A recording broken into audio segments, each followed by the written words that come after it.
Shradev, do you want to go? Yeah, please go ahead. Hi, my name is Divya. I work for OSS India, an anti-human trafficking and community development organization. I take care of their social enterprises. You're welcome. Do you have a next one? Hi, Uncle. This is Michael here from Bangalore. Hi, Mike. Hi, how are you? I'm doing good. Good to see you here. Yeah, good to see you too. Morning, everybody. Good morning, sir. My name is Supreet. I'm from Hyderabad. I work as a PR agent and also closely associated with media in Hyderabad. Nice to see you. Good. Nice to see you too. Hi, hello everyone. Good morning. Good morning. My name is Kusma. I am from Hyderabad. I work with children. I counsel children. I do Sunday school ministry. Good to know you. Yeah, thank you. Hi, Uncle. This is Tina here. I'm from Lucknow. I'm a social worker. My major work is public speaking in areas of child sexual abuse, pornography and relationships, pro-life. I counsel people and also I work along with parents with the children. Okay, good to know you.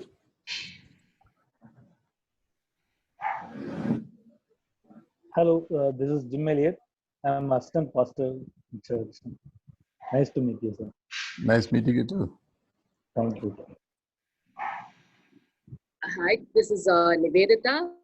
I'm working with Hetzel and I'm part of Hetzel Foundation where it also runs NGOs and also a Sunday school teacher. Great. Good to see you. Nice to see you.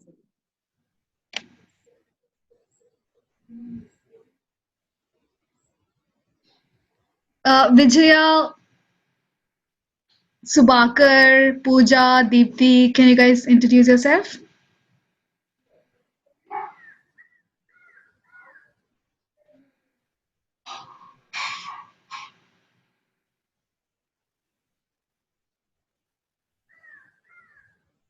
Maybe you'll need to unmute the audio. Unmute the mic. Yeah. Sorry, sir. Hello, my name is Priyanka, sir. I'm a student. Nice to see you, sir. Nice to see you too.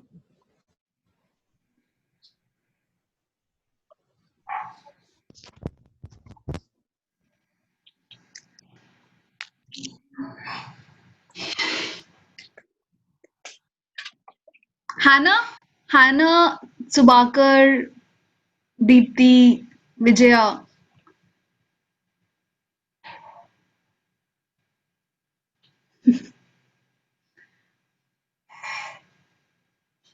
Okay. Uncle, I think we'll start. Technical problem. Yeah. Uncle, can I ask you to... Okay, that's good. Well, Uncle, your face is not very clear. let's see if we can switch the direction of the light. Yeah. I came out instead of being inside. I said, let me get out. Yeah. Is that better? Yeah, Uncle. Is that better or what? Yeah, Good. it's better. That's good. However, whether I come to light or dark, I look the same. Okay. Okay. Just let me. I'll introduce you, Uncle. Let me. Yeah, please. No. Let me make sure is everybody's audible. Can they hear me all? Yes, Uncle. Yes, sir. Yes, Uncle. Yes. Okay. Yeah. Yes, Yeah. Chrysalide, you can go ahead. Yeah. I'm very excited to hear from Dr. Paul Sidas. I met him back in 2016, one of my previous organizations. I mean, he's excellent artist, is a craftsman, and he's been pioneer in introducing a lot of arts and crafts to various communities. And then he's also an amazing Bible scholar He teaches Bible really, really from a different perspective. And he owns his organization called as Provision India, through which they empower skills, and they make a lot of um, goods, or art through various recycled items and all of that. I mean, he will give you more insights into it. And then he has also written a book called as Tent Making. As the name specifies, it is picked up from Paul's writing on how he has been a tent maker. Uncle has really worked on picking up various stories and writing on tent making. And he's one person who lives the talk, and he's excellent in everything that he does. He's been one of my inspirations, and it's such a privilege to have you, Uncle. Thank you so much for joining us. Most welcome. Thank you so much. I always request people to make it in a small nutshell, but the nut becomes big. Thank you. Thank you for all the good words. And it only makes me to humble myself. The time and the season that what we are now having this meeting, looks like, are we going to discuss anything about this coronavirus or a situation? I think I'm going to keep that in a small component somewhere. We are not going to overwhelmingly involved with this virus to what is going on. And it has come, and someday it is going to leave us, and then we all will be back doing our own normal things. I thought I will start, whatever Chrysolite said about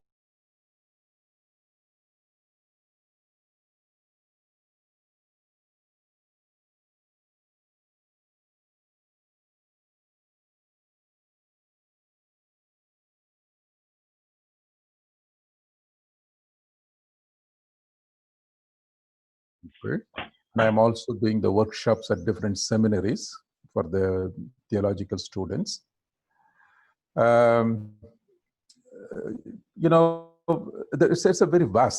It's a very vast field that where I'm working in.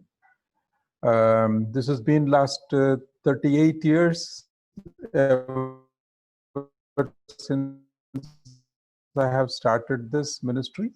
Others, I am a nation's second batch physiotherapist, and theology was not my background. Arts and craft was not my background. Organic farming was my background. And none of these things, what I'm teaching today, helping people, was my background at all. Precisely to take care of people, those who are sick and suffering in the hospital, particularly those who come with all kind of fractures and strokes and preoperative, postoperative, and then disabled people, training them to become more useful. Like this has been in my background. But then you see, God in His time called me for what I'm doing today. It's kind of very interesting. One of my favorite quote, I don't know, I might have told sometimes back to Chrysolite, in case if she's forgotten it, let me say it again. Never ask God why. His answer may be why not. Let me repeat it again. Never ask God why. His answer may be why not. Some people, He raises them in a palace to go and serve in the desert. And some He raises in the desert to go and serve in the palace. So never ask God why. His answer may be why not. And that has been the truth in my own life. I have been, trained, qualified, and become a person to train people, help people, those who are sick and suffering in the hospital and bedridden. But today what God is doing through my life is completely different. And then helping those sick people is one part of it. It's not my 100% time only for those things. And over a period of time, God groomed me, molded me, trained me to do things whatever I am doing today. Now, in fact, I'm kind of coming up with a blog, and then very soon there will be a site. I'm titling that as a Ask Paul. And you are welcome to ask any questions, whether it's life skill or anything to do with the education or anything to do with the health and medicine, or anything to do with cultivation, agriculture, organic farming.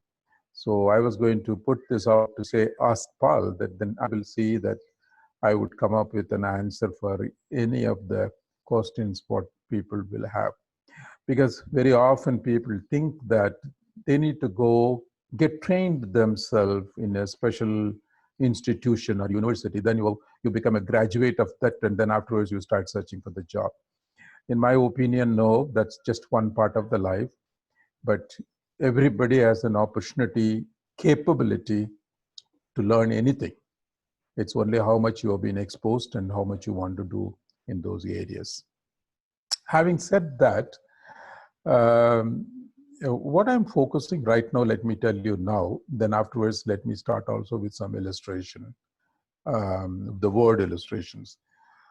In fact, Chrysolite asked me whether I have any presentation. Of course, I have quite a lot of presentations, but I thought in this meeting, let me not use any presentation. Let the focus be on more of what we talk about. And I also want to keep this going as an interactive, so that, while I'm talking, you might come up with your own questions, something that you have been wanting to find answer. You can feel free to ask me that question. I always said this, if I know the answer, I will say, give your answer. If I don't know all that, I'm going to say, give me 2 days time, I'll get back to you. So I would never say that straight away, I don't know, because that is a very negative attitude. I always say, you give me 2 days time. And then that gives me enough of homework to go and do myself, and then see if I find it for you. Okay? Now, the work that I am involved in doing, I'm a trainer. I spend a lot of time training the trainers. The field can be any areas. So I go around the country. Wherever I see there is a need, there are hospitals with the community health department, they have a need for the community. And there are school dropouts, they need help. There are people, those who are trapped in the flesh trade, they need help, they need to be redeemed. There are people, those who have become the victims of many unwanted areas, they need to be redeemed from there, they need help. So how can we help those people? Most of the time when you approach anybody asking for a help in the field that which they don't know anything, or if they have not connected, all that the answer you will get, they will say, well, sorry, I don't know. But we as Christian workers, let me focus down on that. We as a Christian workers, as much as God is answer to all our prayers, God will also equip all his children to meet the needs of the community, because we are called to be the hands and feet of Jesus Christ. So there is no place that when you reach God in your prayer, if you are asking God's help, God will never say, well, I don't know, that's not my area, that's not my field. God will never say that answer. God will always say, yes, this is what you should do, or this is where you can, go and get it. So it's our responsibility, put ourselves with the attitude that I am going to be hands and feet for others, those who are in need, those who are in trouble, those who are trapped, those who are oppressed, those who are hungry. These are the people how we are going to meet. One of the most interesting thing that what I am noticing right now, because of this social distancing what has taken place, we know what's happening to all our churches, right? All the church doors are shut down now. 35 years ago, when I told about the house church, people meeting house to house, like St. Paul talking about breaking bread house to house, worshiping. And then Jesus telling to the Samaritan woman about a time will come that people will worship all over. Now here is the time that, one of the time that what we're experiencing. Even if you want to go to the church, so-called church building, there is no way we can go. And it's happening wherever we are seated. And it is bringing lot of opportunities to do many things to get ourselves connected with God. And to be very honest with you, ever since this shutdown happened, my own personal time with my God has increased about 5 times. I spent lot of hours now dwelling in His Word, spending time in praying and talking to God in my quietness. Because I'm not expecting anybody to come and ring the bell at my door. I'm totally free. And this is the time. And then worship service. When we went to a church, so-called church building, we went for one worship service with the limited time and get back home. And today on Sunday, we are attending online more than 3-4 worship services and hearing to so many God's servant preach. So there is quite a lot of good things what is happening in a time like this. But then a question. Now I also get a lot of messages, mail and WhatsApp people from different churches saying they're all involved in going around finding hungry people and feeding them. And this question I have been asking more than 38 years ago. This question was, how do you tell the love of Jesus Christ to a hungry man? Let me repeat that again. How do you tell a love of Jesus Christ to a hungry man? Yes, we read from the scripture and it says that I was hungry, you fed me, I was thirsty, you gave me water, I was in the prison, you came to see me, you clothed me.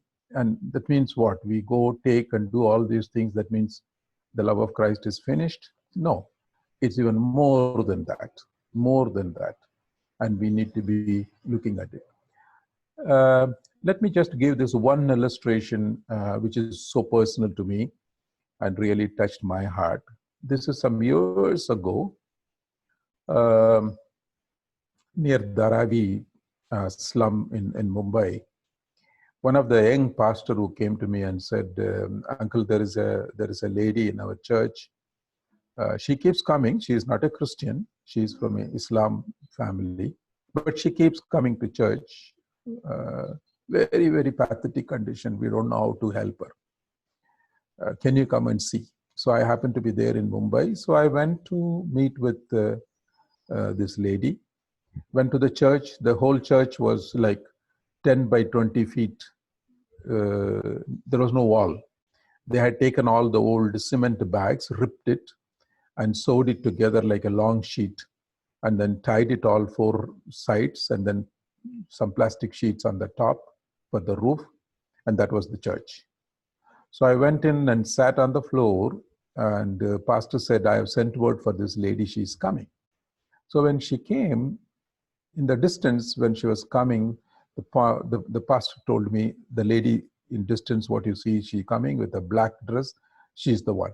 So I was just shocked. I couldn't believe my eyes. She had 2 small children, hardly they could walk. She was dragging slowly and taking a little step at a time and walking towards the place where we are sitting. After a few minutes, as she was nearing, when I saw her side profile, it shook me very badly because she was in full-time pregnancy. Her body was like a skeleton clothed with skin. I could count every bone on her. And this woman was a full-time pregnant with the 2 children, most probably anywhere between 3 and 4 or 3 and 5. 5 is the age. She was dragging and coming. And then as she was nearing, and as she came inside and she sat there, the pastor again whispered in my ears and she said, right now she's suffering with the HIV/AIDS. Now, can you believe in that one body, this many things happening? I was literally shaken. As a Christian worker, as I go to so many churches, keep preaching, I keep training people at so many places. It shook me so badly. What can I do to this lady? So I'm putting this question before all of you. Do we have an answer if somebody keep coming to our church Sunday after Sunday? What can we do to this lady? You know, my background is such that anytime when I see anybody poor, you know, my in medical field, my specialized area is I'm specialized in working with the leprosy patients, those who are severely affected, and then preoperative, postoperative, reconstructive surgery patients.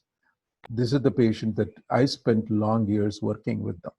So the leprosy is one thing which, you know, nobody wants to get anywhere close to, but then that's where God took me in order to mold me and make me the kind of person. But even at that time, my only question I always keep asking is, what can you do? They come to me, of course, they are looking for help, but I am in turn asking them, what can you do? Do you know something? Because I believe every human being can do something or other. If they don't know, they have the capacity to get trained. They are capable of learning. Only thing, they never had the opportunity. So I ask them always, can you do something? Do you know something? You know something, but you may not have money to start something. Okay, we can look into that. Church can look into that. So my attitude with this woman was the same. I am asking this lady, do you know something that you can do with your hands?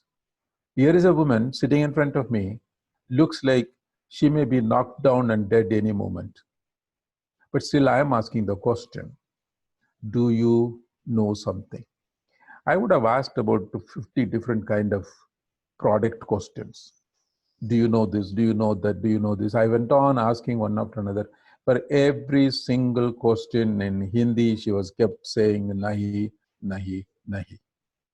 She did not know anything. But then my question did not stop. It was kept growing. At this point, one of the questions which came from me was, do you know how to make popcorn? And then she was surprised I asked that question, I think. And she said, no, I cannot. She was in a big surprise. She said, no, I cannot. I said, why you say you cannot? All this time her answer was, I don't know, I don't know. But when I asked the popcorn, she said, no, I cannot. I said, why do you say you cannot? And she said, oh, the machine is too expensive. I don't have money for that kind of a machine. I cannot afford to. I cannot afford to. So just a minute.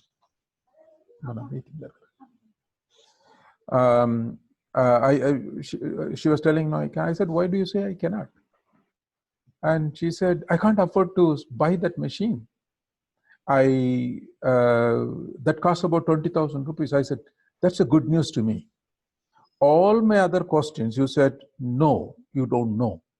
But when I asked the popcorn question, and she said, I cannot afford to get the machine. That means, have you considered any time? And she said, yeah, long ago, I saw this machine in front of one of the cinema theater. It's the popcorn fountain. It was kept coming. I stood there and watched for some time. I said, if I have this, I can make popcorn and sell it. I said, very good. That's really a good news you gave me. But you can make the same popcorn in your house on your stove without that machine. First of all, you don't have even electricity in your house. So you can make it. And she was in a big shock. And she said, can I? Is it possible? I said, yes, you can. Wait a minute. So we left her there. I took the pastor and we took an auto and straight we went to the market. I went and bought some corn and oil and some masala powder, some chat masalas and plastic bags and hot sub blade, candle, matchbox. I bought the whole set of things that what requires to make popcorn and also to pack the popcorn. We came back and we went into the slum where her house was. If some of you have either seen or heard the movie called Slumdog Millionaire from Mumbai, her house was right there in that ground where that main movie shot was. And that's where every day evening there is a bazaar, like a shandy day, every day. People bring their tents and pitch the tent and sell the things. So I went to their house. found one of the small aluminum vessel in her house. I took it, and then I showed her how to make your own popcorn. By the time when the corns were popping in the vessel, it was getting filled, her eyes were getting popped. And she couldn't believe her eyes. She said, I wish I had known this long ago. I said, now is the time. Now is the time. You had the dream, you had the ambition in your heart, but you didn't know the way. Now let me show you the way. And then after we finished making, by noon, when we finished making the popcorn, she had about close to 50 packets of popcorn. We made all of them in a small polythene bag and put them. I said, I brought a hacksaw blade and a candle because she don't have electricity. She cannot seal the packet. So I used the hacksaw blade and then candle for sealing the packet, the plastic packet. By the time when I finished everything, yes. Uncle, we just have 1 minute. Sure. So can I log off the call now and rejoin the call again? Sure. You want me to? Okay. Can I request all of you, please, I will end the meeting now. Please re-click on the same link. You will be able to be logged in again. Okay, yeah. If we Sure. can do it fast, we will have ample time to listen from Uncle. Okay? Okay, all right. Sure.